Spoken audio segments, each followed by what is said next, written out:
You're listening to Barry Burnett on Investing Insights with Barry Burnett on Talk Radio 790 KABC. We've got a really special guest in studio. We have Jordan Must.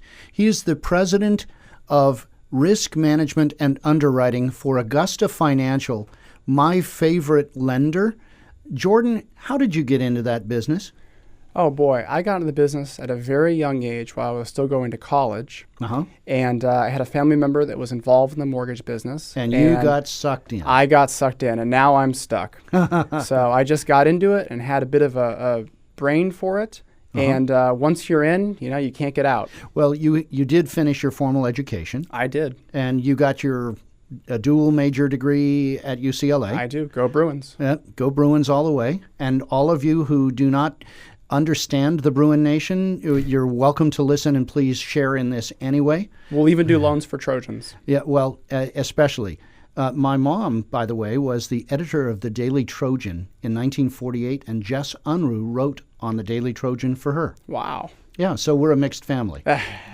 So, Jordan, you are the president of Capital Risk Management, et cetera, et cetera. Please recap that and explain what that is. Yeah, absolutely. Capital markets and risk management are all kind of tied together. So on the secondary market, mortgages are bought and sold.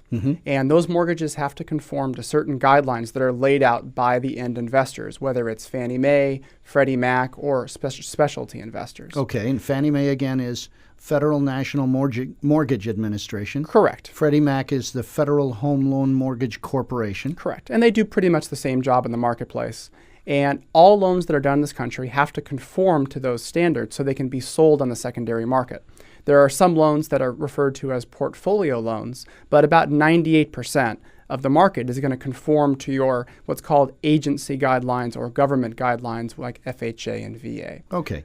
Now, there is a little bit of a niche exception, correct? Hard money is not held to the same conditions. Correct. And that's a very niche market. A very niche market. And you have people involved in your organization that can help coordinate with hard money.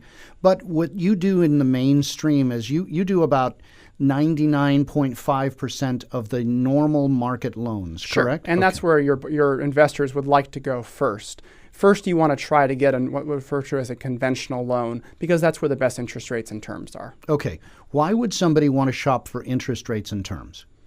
Because that's what their payment's based on. Okay. And everybody cares about their payment. How often do rates change? Every single day, if not multiple times a day. Just like the stock market moves up and down, interest rates change almost the same way dependent upon the bond market. Okay. Why is it tied to the bond market? Because interest rates are based upon your interest rates for a mortgage are being guaranteed for 15, 20, 30 years. And just like bonds that are paid out for a long period of time. Okay. So they're really, really linked because if I'm an investor in the marketplace or a pension fund, I have to choose where I'm going to invest my money. Am I going to invest it on bonds for Microsoft or General Electric paying a certain percentage? Or I can buy mortgage bonds issued by Fannie Mae, Freddie Mac, et cetera. There are some pitfalls that some people step in, and you help them avoid that?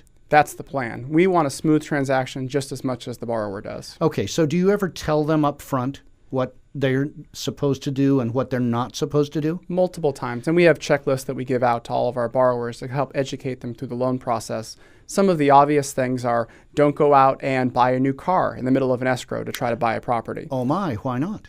Because that affects your debt ratio. And if you're going to have a $400 car payment, all of a sudden you qualify for $150,000 less for a house. So you just took away mama's kitchen, bathroom, and the kids' swimming pool. I know, and those kids are going to be mad. Oh boy.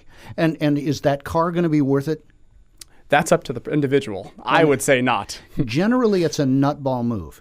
You buy a car in the middle of an escrow when you could have closed your escrow and 2 weeks later buy the car. Isn't that better planning? That would be smarter planning. Same thing with quitting your job. Oh my. And do we people see that actually do that? They do. You see some circumstances where you go to close and you go to do what's called a verbal verification of employment, which is done on every mortgage program. And we'll call into the employer and they will report that the person is no longer there. Well, why do you make that phone call?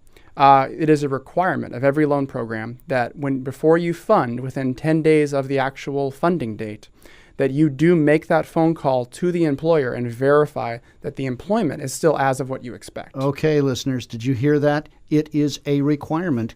They are going to check that you didn't do some knuckleheaded thing like quit your job. If you did, you can just tell Mama that in addition to losing her kitchen and her bathroom and the kids' swimming pool, you just left the whole house on somebody else's lawn. And I think the best advice I can give everybody is be upfront with who you're working with and tell them if you're planning on making a major move like that.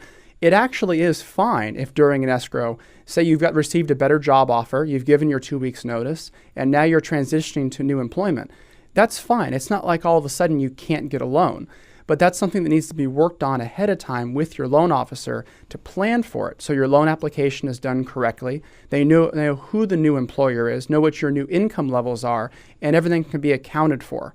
Maybe you're making more income on your new job, which helps qualify you for a larger loan amount or better terms. Yeah. Well, Jordan, that's an excellent point, because when you do the loan, you can go and qualify for and check around for rate changes and benefits and all that stuff. When it really comes right down to it, it's a relationship, isn't it? Very much so. And because it's relationship, that's why I deal with Augusta Financial, and that's why I've called you in. Thank you very much, Jordan.